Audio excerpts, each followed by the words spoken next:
Past indefinite tense, जिसे हम simple past tense के नाम से भी जानते हैं। बट फ्रेंड्स, हम देखते हैं इसके इंट्रोडक्शन किसे हम पहचाने कैसे। पहला स्टेप है इसका, इस टेंस के वाक्यों में भूतकाल में काम का होना पाया जाता है। यहाँ पर लिखा क्या है, पास्ट टेंस यानी भूतकाल। हम लोगों ने प्रेजेंट टेंस में देखा था कि प्रेजेंट टेंस में काम का होना पाया जाता था, और ये हमारा पास्ट टेंस, इसलिए इसमें पास्ट टेंस में काम का होना पाया जाएगा। सेकेंड स्टेप है कि हिंदी में ऐसे वाक्यों की क्रियाओं के अंत में, अब हिंदी वाक्य से हम लोग इंग्लिश में ट्रांसलेशन सीख रहे हैं, तो हिंदी में जो वाक्य होते हैं इन्हें पहचान कर हम ट्रांसलेट करेंगे ना। तो हिंदी में ऐसे वाक्य की क्रियाओं के अंत में बड़ा की मात्रा वाले शब्द लगे रहते हैं, जैसे वह गया, ठीक है, या फिर या लगा रहता है।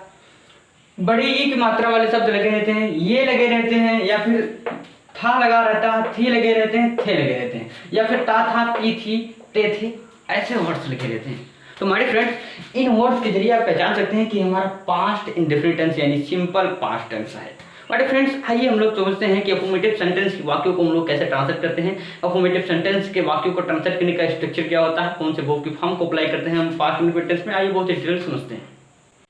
Hello everyone, this is Abhishek Narayan Chauhan and you are watching me on Narayan attitude. मेरे फ्रेंड्स, हम लोग पहले ही देख चुके हैं, ठीक है, कि पहचान क्या होता है, कैसे हम इसे पहचान सकते हैं। अब ये देखिए अफर्मेटिव सेंटेंस यानी सकारात्मक वाक्य, इसमें नॉट या नेवर नहीं लगा रहता है। अब यहाँ पर देखिए भैया, इसका जो स्ट्रक्चर हो जाता है वो पहले सब्जेक्ट लिखते हैं, फिर वर्ब की सेकंड फॉर्म को लिखते हैं, फिर ऑब्जेक्ट लिखते हैं। ये हो जाता है अफर्मेटिव सेंटेंस का स्ट्रक्चर पास्ट इंडेफिनिट टेंस पे। क्लियर? अब ये है वाक्य, हम इसे देखते हैं। तुमने मुझे एक कलम दिया। अब हम यहाँ पर देखेंगे कि क्या कोई मैच कर रहा है यहाँ पर, तो दिया, ये देखिए, या यहाँ पर है, यहाँ पर लास्ट में लगा हुआ, ऐसे आप पहचानेंगे, ठीक है। पहले पूछ पकड़ना सीखिए। सेकंड सेंटेंस है, वही लड़कियां अपनी गुड़ियों से खेलती थी। अब यहाँ पर देखिए ती थी कहीं पर लगा हुआ दिख रहा है, यहाँ पर पहचान में जो मैंने बताया था, जी हाँ ये है ती थी। तो ऐसे ही सभी वर्ड्स, इनमें से कोई ना कोई वर्ड्स जरूर मिलेंगे आपको अगर वह सेंटेंस होगा किसका, पास्ट इंडेफिनिट टेंस का। क्लियर? अब हम इसे देखते हैं कि ट्रांसलेट कैसे करें। तो ट्रांसलेट करने के लिए हमें सबसे पहले सब्जेक्ट खोजना है, फिर वर्ब खोजना है, फिर ऑब्जेक्ट खोजना है। तो मैंने खोजने के लिए बताया कि पहले आप वर्ब खोजिए। वर्ब कैसे खोजते हैं, सेंटेंस में जो काम होता है वही हमारा वर्ब होता है। अब देखिए यहाँ पर, तुमने मुझे एक कलम दिया। अब दिया यानी लेने देने, दिया ये वर्ब हो गया हमारा, ठीक है। अब दिया यानी वर्ब से पूछिए कौन या किसने, तो मिलेगा आपको क्या, सब्जेक्ट, ठीक है। तो पूछिए तुमने मुझे एक कलम दिया, कौन दिया भैया, तुमने दिया, या किसने दिया, तुमने दिया, हो गया हमारा सब्जेक्ट। अब इस वर्ब से पूछिए क्या, ठीक है, या फिर किसको। क्या से मिलेगा आपको इनडायरेक्ट ऑब्जेक्ट, किसको से मिलेगा आपको डायरेक्ट ऑब्जेक्ट। सॉरी, क्या से मिलेगा आपको डायरेक्ट ऑब्जेक्ट, इन किसको से मिलेगा आपको इनडायरेक्ट ऑब्जेक्ट। जो आपका इनडायरेक्ट ऑब्जेक्ट होता है वो लिविंग थिंग होता है, और डायरेक्ट ऑब्जेक्ट होता है वो नॉन लिविंग थिंग होता है। अब इसे पूछते हैं, तुमने मुझे एक कलम दिया, कौन दिया, तुमने दिया, हो गया हमारा सब्जेक्ट। क्या दिया, एक कलम, ये हो गया हमारा डायरेक्ट ऑब्जेक्ट। किसे दिया, मुझे दिया, ये हो गया हमारा इनडायरेक्ट ऑब्जेक्ट, ठीक है। लेकिन ट्रांसलेशन में पहले हम इनडायरेक्ट ऑब्जेक्ट को लिखते हैं। अब आइए करते हैं इसे चेंज, पहले लिखते हैं सब्जेक्ट, किसने दिया भैया, तुमने यानी यू। तो वो की सेकंड फॉर्म देने का क्या हो जाएगा, गिव, गिव का सेकंड फॉर्म हो जाएगा गेव, यानी यू गेव। अब किसे दिया, ऑब्जेक्ट, तो पहले हम इनडायरेक्ट ऑब्जेक्ट लिखेंगे, इनडायरेक्ट यानी सजीव वाला, सजीव वाला कौन है, मुझे, यानी यू गेव मी। अब क्या दिया, दूसरे यानी डायरेक्ट ऑब्जेक्ट को लिखिए आ पेन। क्लियर? सेकेंड सेंटेंस है, वही लड़कियां अपनी गुड़ियों से खेलती थी, थी लगा हुआ है, जिसके जरिए आप पहचान सकते हैं कि ये पास्ट इंडेफिनिट टेंस है। तो खेलती थी, कौन खेलती थी, वे लड़कियां, ये हो गया क्या हमारा सब्जेक्ट। किससे खेलती थी भैया, अपने गुड़ियों से, ये हो गया हमारा ऑब्जेक्ट।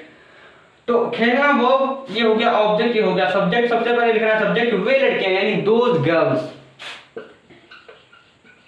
दोज गर्ल्स, ओके, वे लड़कियां। अब वो की सेकंड फॉर्म, खेलना का क्या हो जाएगा, प्ले, सेकंड फॉर्म हो जाएगा प्लेयर, दोज गर्ल्स प्लेयर। अब किससे खेलती थी, ऑब्जेक्ट लिखिए, अपने गुड़ियों से, यानी दियर, यहां पर विथ लग जाएगा, विथ दियर, ठीक है, डॉल्स यानी गुड़ियों से। क्लियर? तो हमारे फ्रेंड्स, ये थे दो सेंटेंस आपके पास्ट इंडेफिनिट टेंस के अफर्मेटिव सेंटेंस के। हम लोग ऐसे ही सेंटेंसेस को और ट्रांसलेट करते हैं। ये हमारा थर्ड एंड फोर्थ सेंटेंस। अब यहाँ पर देखिए, सीता ने मुझे हिंदी पढ़ाई। तो मैंने आपको बताया था बड़ी की मात्रा लगे रहते हैं, या फिर स्वयं बड़ी ई लगी रहती है, तो बड़ी ई लगी हुई है ना। सेकंड सेंटेंस है, हरीश और गिरीश घर गए, तो ये लगा हुआ है, यहाँ पर देखिए ये आपको मिल रहा है, यानी सारे जो स्टेप्स हैं वो फॉलो हो रहे हैं, जिसके जरिए आप पहचान सकते हैं कि ये हमारा पास्ट इंडेफिनिट टेंस है।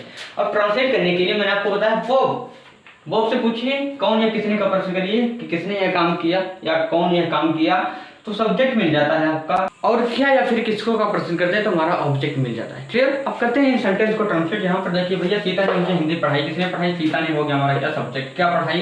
हिंदी, हो गया हमारा डायरेक्ट ऑब्जेक्ट, किसे पढ़ाई? मुझे, हो गया इनडायरेक्ट ऑब्जेक्ट। ठीक है, यानी सीता, सबसे पहले लिखेंगे सब्जेक्ट को यानी सीता। ठीक है, वो उसकी सेकंड फॉर्म पढ़ाना का क्या हो जाएगा? टीच, सेकंड फॉर्म हो जाएगा टॉट। किसे पढ़ाई? मुझे, इनडायरेक्ट ऑब्जेक्ट यानी मी। क्या पढ़ाई भैया? हिंदी। ठीक है, यहाँ पर लिख दीजिए हिंदी, लास्ट में फुल स्टॉप। सेकंड है हरीश और गिरीश घर गए। कौन गए भैया? हरीश और गिरीश, हो गया हमारा पूरा सब्जेक्ट। कहाँ गए? घर गए।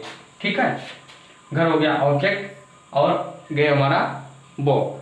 तो हरीश और गिरीश घर गए, सबसे पहले लिखेंगे सब्जेक्ट यानी हरीश। ठीक है, एंड गिरीश, जाना का क्या हो जाएगा? गो, सेकंड फॉर्म हो जाएगा वेंट। कहाँ गए भैया? To home. क्लियर? उम्मीद करता हूँ आप लोग अच्छे से समझ चुके होंगे कि क्या क्या अप्लाई होते हैं इसमें। सब्जेक्ट, वो, ऑब्जेक्ट हम कैसे लिखते हैं, क्या स्ट्रक्चर्स होते हैं पास्ट इन्फिनिट टेंस के। तो मेरे फ्रेंड्स बहुत ही अच्छे से उम्मीद करता हूँ आप लोग समझ चुके होंगे। और जैसे कुछ सेंटेंसेस मान लेते हैं, उसने मुझे बुलाया यानी ही कॉल्ड मी। ठीक है, ही कॉल्ड मी। हाँ, एक बात ध्यान रखिएगा कि प्रेजेंट इन्फिनिट टेंस में हम लोग देखते थे कि V1 और V5 का मात्रा होता था, लेकिन इसमें V1 और V5 ये सब कुछ नहीं है भैया। चाहे ही, शी, इट सिंगुलर हो या फिर आई, वी प्लूरल हो, सभी के साथ हम लोग किसका प्रयोग करते हैं? वर्ब की सेकंड फॉर्म को अप्लाई करते हैं। हाँ, एक बात और याद रखिएगा कि पांच इन्फिनिट टेंस में हम वाज वर्ब कतई नहीं लगाएंगे। इसमें हम केवल वर्ब की सेकंड फॉर्म अप्लाई करेंगे। किसमें? अफर्मेटिव सेंटेंस में। नेगेटिव और इंट्रोगेटिव के लिए मैं कल आपको एक वीडियो में प्रोवाइड करूंगा, 8 बजे बने रहे हमारे साथ, जिसमें हम डिड नॉट और फिर डिड का प्रयोग करेंगे। तो बहुत ही बढ़िया से समझेंगे हम लोग आगे की क्लासेस में। तो दोस्तों, अगर वीडियो पसंद आए तो प्लीज़ वीडियो को लाइक करें, चैनल पर नए हैं प्लीज़ चैनल को सब्सक्राइब करें और इस वीडियो को ज़्यादा से ज़्यादा शेयर करें अपने पूरे फ्रेंड लोगों को बताएं कि नारायण इंस्टीट्यूट में क्लासेस चल रही हैं। वो चाहें तो क्लासेस को ज्वाइन कर सकते हैं। तो दोस्तों, उम्मीद करता हूँ आपको वीडियो पसंद आएगा। एक बार कमेंट जरूर कर दीजिए कि हाँ समझ में आ गया। और ये लीजिए बोर्ड पर आप लोगों का होमवर्क। ठीक है, हाँ, इसका स्क्रीनशॉट ले लीजिए और इन सेंटेंसेस को आप लोग ट्रांसलेट करके प्रॉपर सर्च में सेंड कर दीजिएगा। ठीक है दोस्तों, मिलते हैं कल शाम 8 बजे। तब तक के लिए बने रहिए हमारे साथ, करते रहिए। सी यू टुमारो, गुड नाइट।